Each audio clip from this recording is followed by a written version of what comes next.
The Indiana Pacers were this close to basketball immortality.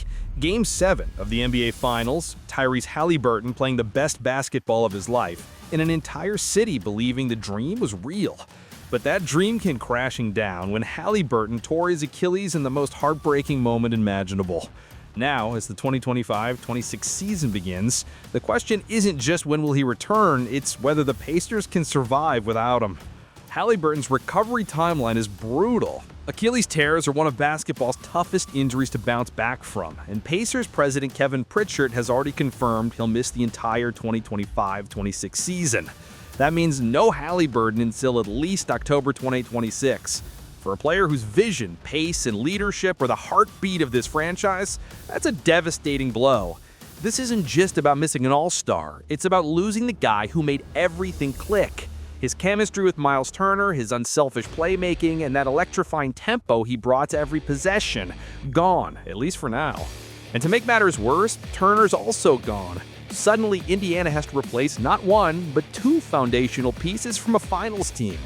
The internet's next man up, Mr. Postseason. The Gonzaga product proved last spring that he's not afraid of the spotlight. Now he's stepping into Haliburton's massive shoes as the full-time point guard. It's not an impossible ask. Nembhard's a natural floor general, but his teammates know things will look different. Aaron Nesmith said it best. Everyone has to get used to Drew's pace.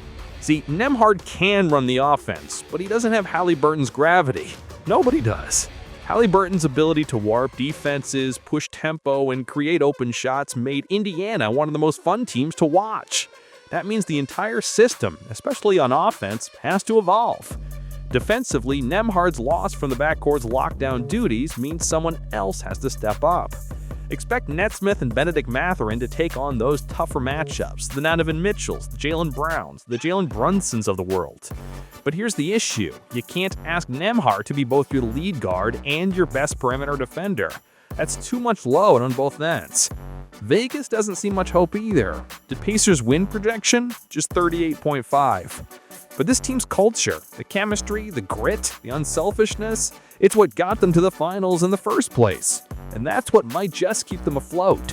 If things break right, 500 basketball isn't impossible. 7th or 8th seed in the East, still very much on the table.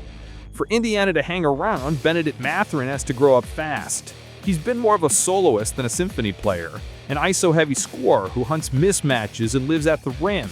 Now he'll need to make quicker reads, defend better, and prove he can lead in Haliburton's absence. If he can do that, and if Nembhard keeps his ship steady, Indiana might just surprise people again.